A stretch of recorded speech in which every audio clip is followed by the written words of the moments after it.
Всем привет, дорогие друзья, с вами самодельщики шоу. И сегодня мы вам покажем, как сделать складной журнальный столик. Его можно будет легко достать, в нужный момент разложить, пригласить друзей отдохнуть, а когда он станет ненужным, его можно будет просто убрать.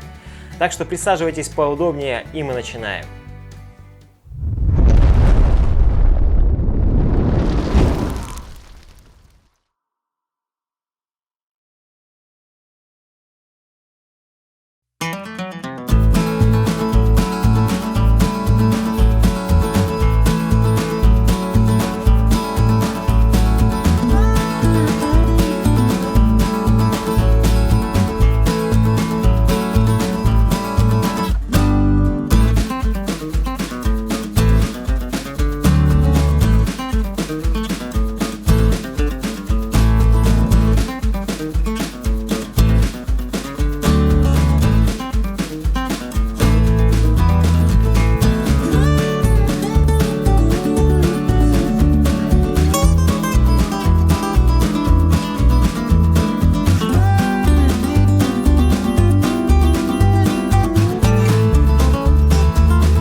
Если вам понравилось это видео и оно было для вас полезным, ставим лайки, подписываемся на канал, не забываем включать уведомления, чтобы не пропустить новые ролики. Всем удачи, всем пока!